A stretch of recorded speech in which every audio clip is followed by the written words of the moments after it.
Thank you, Mr. Chairman, and thank you, Mr. Fugate, for being here today. It's you're dealing with a very difficult issue that's affecting millions and millions of people. In my district, I represent the Lake of the Ozarks, which is a recreational area retirement center there in central Missouri. It has more miles of shoreline than the state of California. That tells you how impactful it is, how large it is, and we have some significant problems with the flood maps. I know the premiums are what the discussion's been about so far, but the maps are really of a concern to me. I have also the Missouri River right through the middle of my district, and I've got part of the Mississippi River. So I've got lots and lots of concerns with the mapping. And I'll give you an example. I've got a lady that lives in a condo, third floor of the condo. That condo's on a 40-foot bluff above the level of the dam. I mean, she's 40 feet plus 2 floors above the dam, and yet she has a flood insurance policy. I mean, this is rampant. We have thousands of people around the lake that are in this situation. Is there a way that we can meet with you or your staff, somebody that can sit down and look at this mapping and get it straightened out? I know what happens is every time a piece of property has to sell, they have to go get a new elevation statement, and it takes a lot of money, a lot of time for each individual property around that lake. And there's thousands of properties. Is there a way we can fix the maps without this going through this process? More than happy to meet with you. I'm not sure you're going to like what I'm going to tell you, and I want to. Well, let's talk about what we like then. Okay. But when we do mapping, we map the risk based upon the area, not each structure. There's not the resources that we have to map each structure, and this has again been the challenge in doing maps. When you're setting an insurance risk rate, you set it based upon the area, and then the elevation certificate tells you whether or not how high you are above or below that risk in that area, and that sets your rates.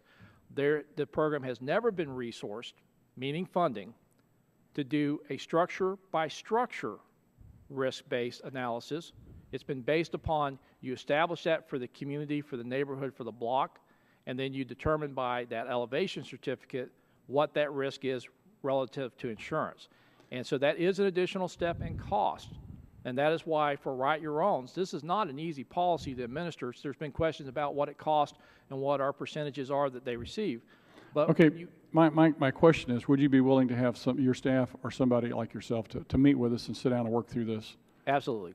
I appreciate that. Along that line, I know that there's a lot of other trade associations and groups out there that have some of the same concerns that I have. And I assume you've probably seen the letter to you dated November 15th from, I think, 16 different organizations requesting a meeting with you, a sort of flood insurance summit. I don't know if you're aware of it or not, but would you be willing? I have not received that. But okay. Would you be willing to meet with those groups? Yes, sir. Okay. I have a letter to be entered for the record, Mr. Chairman, without objection, so ordered. Thank you. Would appreciate that because I know that everybody's got some concerns about this, how it affects each group, individual, the folks, whether they're individuals or consumers or commercial folks. Everybody's got a problem. I guess one question I'd like to ask you as well is, there are a number of different, I guess there's several different flood insurance companies or insurance companies that are getting in the flood insurance field. Are you aware of those? I'm sure they've been in the field. Okay. We only cover $250,000. So if you have jumbo mortgages, you've always had to go in the commercial industry to ride over that. Okay. Okay. I guess the question I have then is for you is, what's the difference in their approach versus your approach? We're insuring the greatest risk and the greatest liability at the least cost to anybody else except for the taxpayer. They're writing the piece of the risk that's the least amount, and they can write it very affordable. Well, I think I've got an example here in this article from, looks at Tampa Bay Times. There's a couple different companies there in Florida, apparently, that are writing it from the ground up and from the first dollar up. So what's the difference in their approach versus yours? Well, currently and this is something Biggert-Waters was also addressing, and it's going through rulemaking. If you have a federally backed mortgage, it still requires a national flood insurance policy. That is being changed to allow any commercial policy that provides the coverage to the mortgage, so it's no longer exclusive to NFIP, which I support very much. Where we have seen the private sector engage, and it's the area that I've been trying to push to, is can we get to the point where we're not subsidizing rates where they're not going to write the least risk areas and begin taking on more and more of the responsibility and literally moving back to a more of a capitalist private sector model of managing risk. So I very much support that. Again, If they are able to write those policies cheaper, I think that's great for everybody.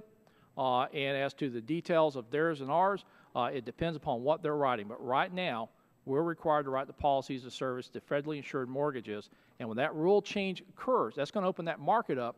And I'll be very interested to see how many more participants we're going to have in writing insurance below $250,000 for that first amount. Thank you very much. I yield back. Time has expired, and now the gentleman